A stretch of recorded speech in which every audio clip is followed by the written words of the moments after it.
Hello guys, my name is Balkrishna Srivastav and welcome to Code with BK. So in this video, we write Java code solution for question 4 of ICSE 2023 Computer Applications Specimen Paper, which is this question.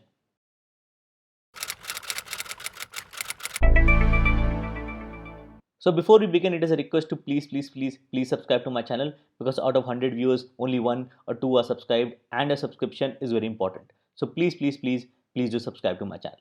So let's begin. So we are given this question, right? And we have to define a class to overload the method print as follows. And whenever I'm solving ICSE board paper questions, I always recommend that you read the entire question carefully from the first letter to the last letter. So take a minute and give it a reading. So we have to define a class and we have to overload print methods in these 3 ways. Okay. So I'm going to create a class question 4. Okay. You can name the class anything you want. I am naming it question 4 because it is the solution for question 4.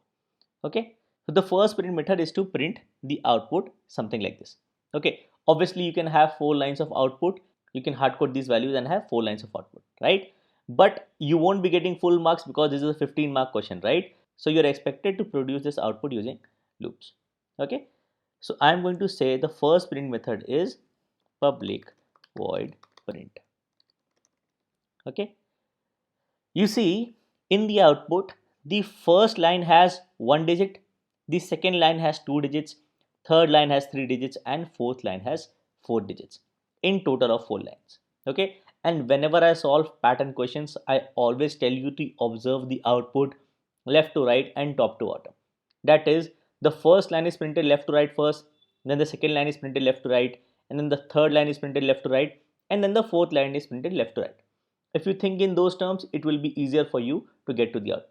Okay. So you have to print the first line, then second line, and third line, and fourth line. So you have 4 lines in total for int I equal to 1, I is less than equal to 4, I plus plus. Okay. And in this case, the values keep increasing. So it starts with 1, goes to 2, 3, 4, 5, 6, 7, 8, 9, 10. So you have to print a counter that starts with 1. Okay. So if I have I equal to 1 to less than equal to 4 for 4 lines, so you can say for I equal to 1, that is the first line, you print 1 digit. For I equal to 2 in the second line, you print 2 digits. For I equal to 3 in the third line, you print 3 digits, that is 3 numbers. And then for I equal to 4, you print 4 numbers. Okay. That is for each value equal to I, you take j less than equal to I starting from 1. Okay. So these will be printing 4 lines. So I equal to 1, this will run once. For I equal to 2, this will run twice. For I equal to 3, this will run thrice. For I equal to 4, this will run 4 times. So in each iteration, you print the value count. Okay, you increment the count. Now, when do you change the line?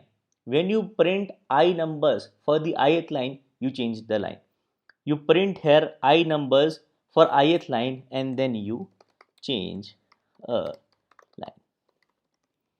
Okay, and this will give you the output that you are looking for. We will test this in the end. Okay, moving on to the next method, public boolean print takes an integer n.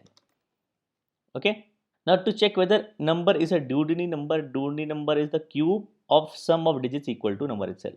Okay, so for 5 and 2, sum of digits is 8 and 8 cube is 5 and 2. Okay, so in this case you have to find the sum of digits, and there are 2 ways you can do this. You can use a while loop, you can use strings. String is an easier method, so I'm going to do that first and then later I'm going to show you using the while loop.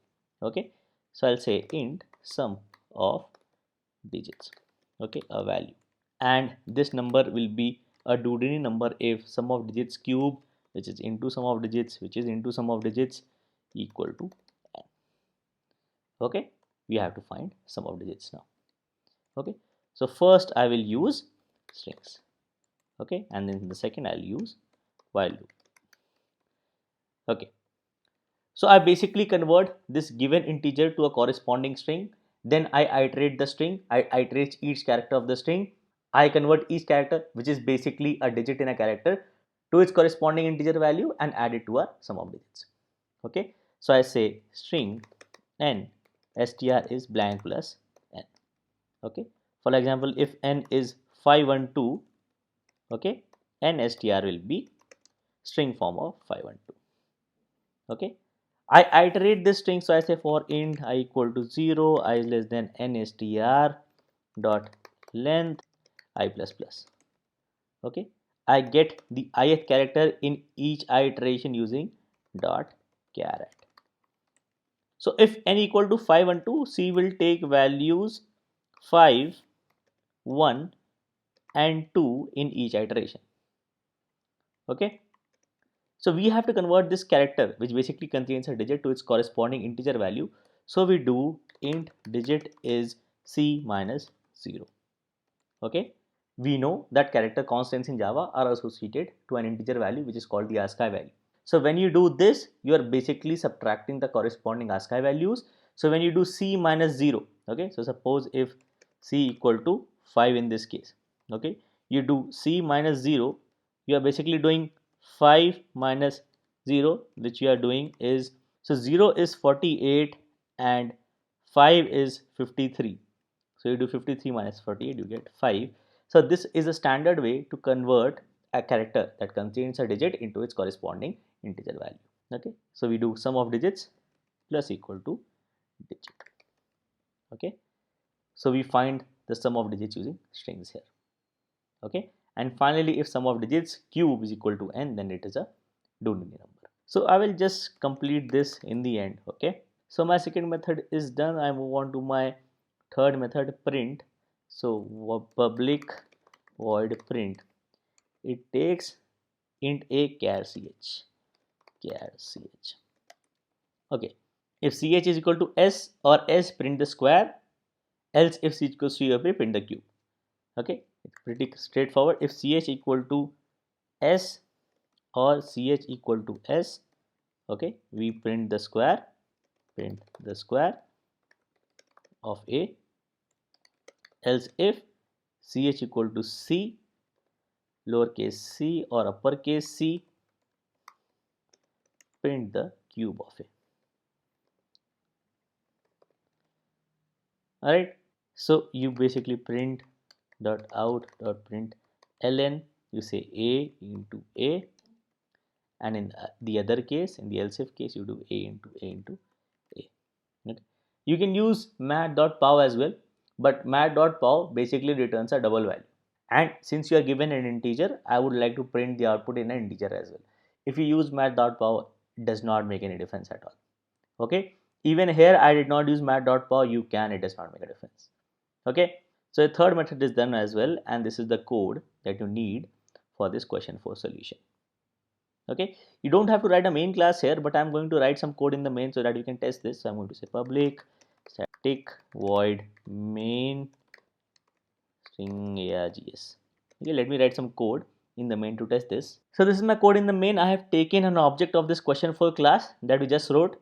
I'm calling the first print method that does not take any parameters, no arguments here. Okay, so it will print this output, this pattern. Okay, the second call is, if the return value of print is true, it will print a Doodle number. It will print it is not a Doodle number. Okay, and the final case is printing 10 with s. Okay, so I print the square. Okay, we'll change the values and then we'll test again. Okay, so let me run this. Java C. Okay, Java 4. Oh, so you can see I missed a space here. So I need to add a space here. Okay, the other two outputs are okay. Okay, 5 and 2 is a Doodle number, and you get a square for s. Okay, and we go to clear, compile, run. So this output is correct now. Okay, I added a space after printing each number. Every time I print count, then 5 and 2 is a Doodle number, and then 100. Okay, so let me just use a while loop now. Okay, comment this out. Okay, so I'll say int temp equal to n while n is not equal to 0. Standard way to extract digits out of an integer, I say int digit is n% 10. Okay, I add this digit to sum of digits. Okay, and then you n equal to n by 10. Okay, remove the units digit. Okay, so in this while loop, what is happening is, in each iteration I am extracting the units digit, the rightmost digit of this integer, by using n% 10. I add it to my sum of digits, and then I actually remove the digit from this number by integer division by 10. Okay. And why am I storing temp equal to n? Because when the while loop terminates, n goes to 0. So I have to restore the value of n. Alright. Okay. So this is another way to get sum of digits. This equation remains the same. Right. So let me clear, compile, run again. Okay. Is a root number. Let me change this to C. Alright. And you will see we get a cube now. Okay, we get a cube. So this was the solution to this problem, and I hope this was helpful. So if there was anything that you did not understand in this video, you have a doubt, please do ask your doubts in the comments. I always try to answer your doubts in the comments. And I will also add the link of this code in the description of this video. You can check it out. And I have solved and I will be solving the other questions of ICSE 2023 Computer Applications Specimen Paper. You can check out the links of those videos in the description as well. And if there was something that you did not like about this video, please just don't press the dislike button. Please also let me know in the comments what was it that you did not like about this video, so that I can improve my further videos. And you can always let me know in the comments if there is a question you want to solve or if there is a concept you want to discuss. Thank you.